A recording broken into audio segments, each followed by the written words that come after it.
So, ladies and gentlemen, today we're going to be discussing Mars in the 10th house in the sign of Leo for Scorpio Ascendant people, as in what happens when Mars is in the 10th house in the sign of Leo, okay, for Scorpio Ascendant. And as always, if you do not know, if you have this particular position, what sign it's in, what nakshatra it's in, along with all your astrological details, check out the links here, Astrology.com, where you'll find my books, reports, consultations, and link to my academy, Magavedic Astrology Academy, where I'm currently teaching, almost done with my Nandi Nadi course, which you can, of course, watch all the videos anytime you want. So, anyway, Mars in the 10,000 Leo. And Brad, what are you doing here? What's your symbolism of being here? Huh? What's your symbolism of being here, you little cute little boogush, Brad? So, the first thing you will see with this particular placement is that you will come from a family of either doctors, policemen, okay, soldiers, and fighters. There's natural patriotism with this particular Mars. One feels like that they have to defend the honor of the people of their homeland. You know why? Because it's the honor of the ancestors. And especially here, you will see one feels, no matter you're an IT professional, a lawyer, or a chef, you feel like you should have been a coach, like a sports coach. Like you wanted to instill higher principles, the ancestral principles into children. And this is the particular position of Mars where once these people make a decision, like I have want to do this, they will do it whether they fail or not.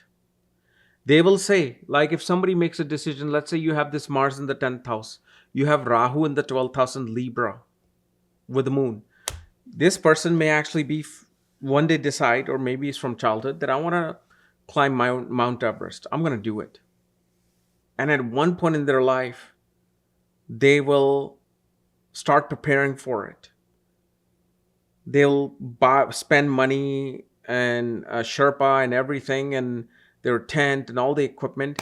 Maybe they'll make it to summit, the first summit, second summit, third summit maybe. And then from that, they come back down. Fine, they failed. But they will still say, I tried climbing the Mount Everest.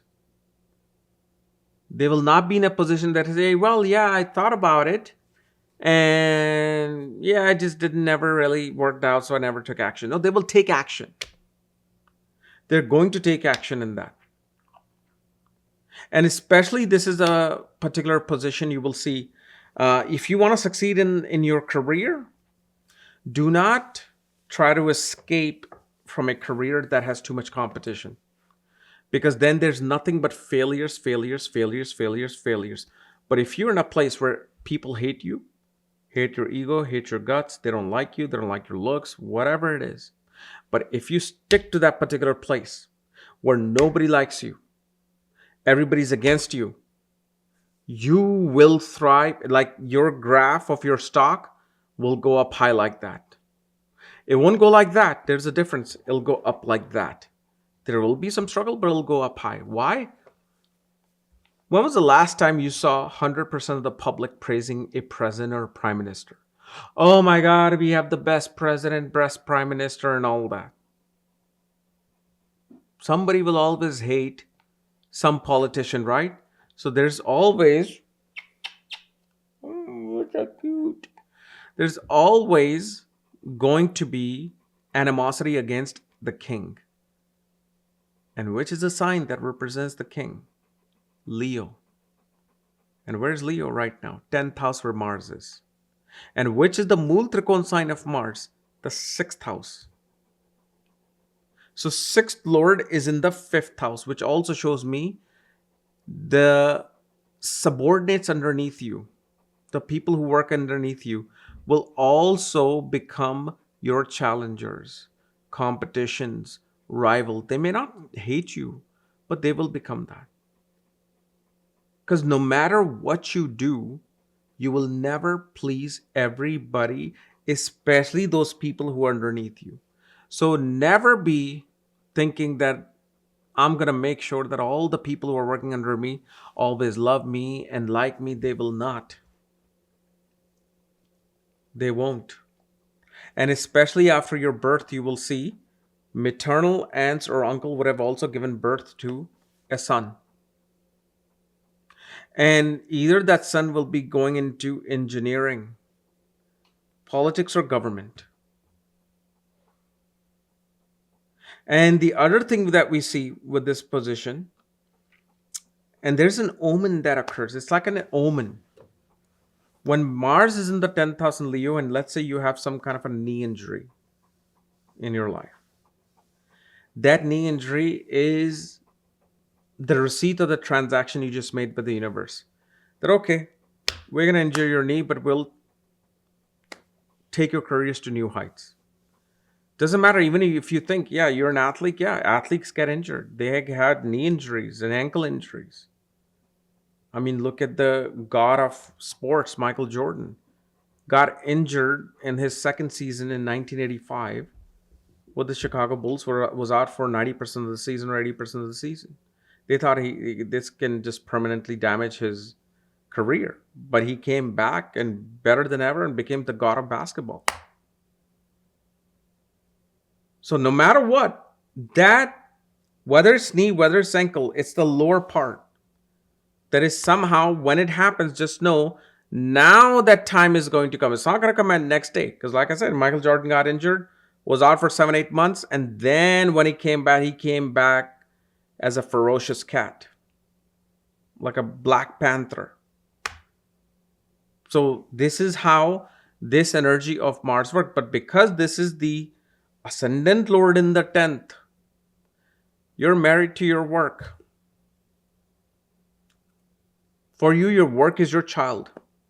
So when you have a baby in your hand, a child in your hand, you will be extremely careful. You'll be all about paying attention to them. This is why these are very goal-oriented people. These are the people actually may find very hard to sustain themselves in a marriage. Because everything else comes second. Your profession, your dignity, your image in the world is number one, because that's where your energy is being spent. That's where maximum of your energy is being spent. Okay. And of course, if you look at it from the Vedic perspective, it's a Raj Yoga. And it is, God, what was that name of this yoga? Maybe somebody can help me and correct me. It's a Veer Yoga. It's a Veer Yoga. When Mars as a 6th Lord is in the 10th is a Veer Yoga. Meaning in your fight into the world for your position, you will find victory. But the thing is, a soldier doesn't come home the way they left. There's going to be some injury, cuts and bruises. So yeah, there's going to be bruises. There's going to be that evidence of that fight. But you came home. That means you were victorious. You are the one who's alive versus the 1,000 others who are dead. Okay. So guys, this was my analysis of Mars in the 10th house for Scorpio Ascendant people. If you're new to my channel, subscribe below so you don't miss this type of videos. If you want to know where your Mars is placed along with all your astrological details, check out the links here, astrology.com. Otherwise, we'll see you tomorrow with something else. Bye-bye.